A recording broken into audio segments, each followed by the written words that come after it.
Tayo ay laging magtanon, sapagkat di natin talos ang pagbabalik ni Jesus. Hallelujah, hallelujah,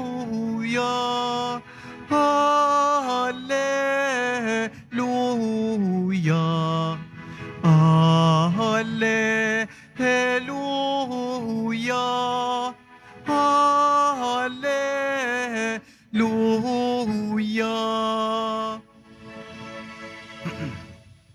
Sumainyo ang Panginoon. At sumayo rin. Ang mabuting balita ng Panginoon ayon kay San Lucas. Papuri sa iyo, Panginoon. Noong panahong yon, sinabi ni Jesus sa kanyang mga alagad, "Tandaan ninyo ito, kung alam lamang ng puno ng sambahayan kung anong oras darating ang magnanakaw, hindi niya pababayaang pasukin ang kanyang bahay. Kayo may dapat humanda sapagkat darating ang anak ng tao sa oras na hindi ninyo inaasahan." Itinanong ni Pedro, "Panginoon, sinasabi po ba ninyo ang talinghagang ito para sa amin o para sa lahat?" Tumugon ang Panginoon, "Sino nga ang dapat at matalinong alipin? Hindi ba siya ang pamamahalain ng kaniyang Panginoon sa sambahayang nito upang magbigay sa ibang mga alipin ng kanilang pagkain sa karapatang panahon? Mapalad ang aliping iyon kapag dinatnan siyang gumagawa ng gayong pagbabalik ng kanyang Panginoon. Sinasabi ko sa inyo, pamamahalain siya ng kanyang Panginoon sa lahat ng ari-arian nito. Ngunit kung sabihin sa sarili ng aliping iyon, matatagalan pa bago magbalik ang aking Panginoon at simulan niyang bugbugin ang ibang aliping lalaki at babae, at kumain, uminom at maglasing. Darating ang Panginoon ng aliping yaon sa araw na hindi niya inaasahan at sa oras na hindi niya alam. Buong higpit na parurusahan siya ng Panginoon at isasama sa mga di tapat. At ang aliping nakaalam ng kalooban ng kanyang Panginoon ngunit hindi naghanda ni sumunod sa kalooban nito ay tatanggap ng mabigat na parusa. Ngunit ang aliping hindi nakakaalam ng kalooban ng kanyang Panginoon at gumawa ng mga bagay na nararapat niyang pagdusahan ay tatanggap ng magaan na parusa. Ang binigyan ng maraming bagay ay hahanapan ng maraming bagay. At ang pinagkatiwalaan ng lalong maraming bagay ay pananagutin sa lalong maraming bagay. Mga kapatid, ang mabuting balita ng Panginoon. Pinupuri ka namin, Panginoong Hesukristo. Magsiupo muna po ang lahat. Isang mapagpalang umaga po sa inyong lahat. Ilang linggo na lang po simula ngayon, tayo po ay papasok na sa panibagong kalendaryo ng ating simbahan, ang panahon ng Adbyento. No? Ito'y paghahanda po natin sa tatlong bagay. Una ay ang pagkatawang tao ng ating Panginoong Jesucristo na sineselebrate natin tuwing Pasko. Pangalawa ay ang pangalawang pagdating ng ating Panginoong Jesus. Ni iisa sa atin dito sa mundo ay walang nakakaalam kung kailan siya darating. Tanging ang ating Ama sa langit lang ang nakakaalam. At pangatlo ay ang pagdating ng ating Panginoong Jesucristo sa pamamagitan ng mga sakramento na ating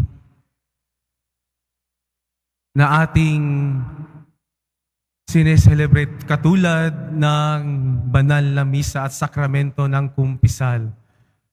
Kaya po mga kapatid, Sa buhay po natin, alam naman po natin na ang buhay natin dito sa mundo ay pangsamantala lamang. Our ultimate goal in life dito sa mundo ay hindi kung gaano ka ka-successful, kung ano yung narating mo. Bagkus, ang pinaka-ultimate goal natin ay tayong lahat ay makapasok sa kaharian na hinanda sa atin ng ating Panginoon. No? Yan po yung pinaka-ultimate goal natin. No? Dahil lahat ng meron tayo dito sa mundo, yaman man yan, o anumang narating mo dito sa mundo, lahat yan ay iiwan natin. At in the end of the day, no? In the end of our life, ang mahalaga, tayo ay karapat-dapat na pumasok sa kaharian ng ating Panginoon.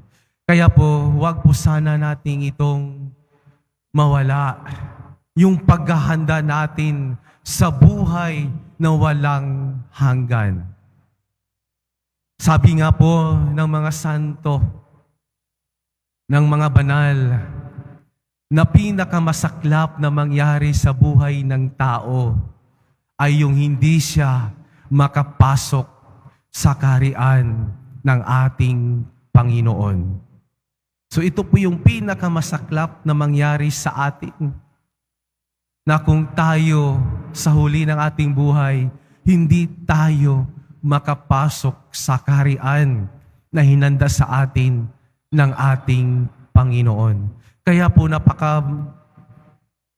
po sana sa pagpatuloy natin sa buhay na ito, paghandaan natin ang buhay na walang hanggan. Kaya pinalalahanan tayo sa ating ebanghelyo ngayong araw na ito na palaging maghanda, no? Dahil hindi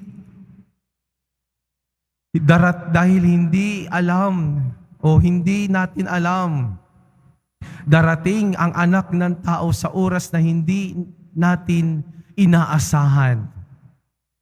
Kaya nga po, palaging maghanda. At sa paghahanda natin, mahalaga po na sa araw-araw na binigyan tayo ng Diyos na pagkakataon, no? Mahalaga po, una, magpakabuti tayo. Piliin po nating magpakabuti. No? Dahil binigyan tayo ng Diyos ng kalakasang biyaya. Hindi niya sukat tinitingnan kung ano yung mga pagkakamali mo at pagkakasala. Bagkus siya'y nanatiling tapat at binibigyan tayo ng mga biyaya, pagpapala at kalakasan upang mapaglabanan natin lahat ng uri ng tukso at kasalanan. Kaya po mga kapatid, piliin nating magpakabuti araw-araw. No? At sa ating pagpakabuti, piliin mo rin po na maging masaya. Na sa kabila ng iyong mga pinagdaanan sa buhay, piliin mo pa rin ngumiti. Dahil hindi nagtatapos ang buhay mo sa mga pasanin mo, sa mga pagdurusa mo. Lahat yan ay may hangganan. No? Kaya po mga kapatid, ang mahalaga po sa ating buhay, ang pinakamahalaga ay paghandaan natin ang buhay na walang hanggan. No? Kaya po dito sa Ebanghelyo, hinahantulad ni Jesus yung mga alipin na naghanda at yung mga alipin na hindi naghanda. Kaya nga sa huli, mapalad, sabi nito ni Jesus, mapalad yung mga taong naghanda. No? Dahil sila ang makakapasok sa kaharian ng ating Panginoon. Kaya po tayo mga kapatid, binigyan tayo ng mga pagpapalat biyaya ng Diyos. Gamitin po natin yan. Gamitin po natin ito upang paghandaan ang buhay na ilalaan sa atin ng Diyos, ang buhay na walang hanggan. Gamitin natin ito upang tayo'y maging tapat uli sa mga utos at turo ng ating Panginoon. Gamitin natin ang mga biyaya at pagpapala ni binigay sa atin ng Diyos upang mapaglabanan natin lahat ng uri ng tukso at kasalanan at maging tapat tayo uli sa Kanya. At makakaasa tayo na kung tayo man ay nanatiling tapat at nagpagkabuti at umiwas sa lahat ng uri ng tukso at kasalanan, makakaasa tayo na sa huli ng ating buhay, ipagkaloob ng Diyos ang buhay na walang hanggan, na kung saan doon wala ng dusa, na kung saan doon wala ng paghihirap, kundi ang mamayani ay lubos na ligaya, kapiling ang ating Panginoon. Kaya po mga kapatid, sa pagpatuloy natin sa misang ito, hingin natin ang mga biyaya, pagpapala at kalakasan mula sa ating Panginoon, sa ating poong mahal na Nazareno, na hindi tayo bibitaw sa buhay na ito na kahit na marami tayong pinagdaanan, maraming pagsubok, bagkus patuloy tayong lalaban dahil alam naman natin na ang buhay natin dito sa mundo, ito'y paghahanda natin sa buhay na walang hanggan. Amen.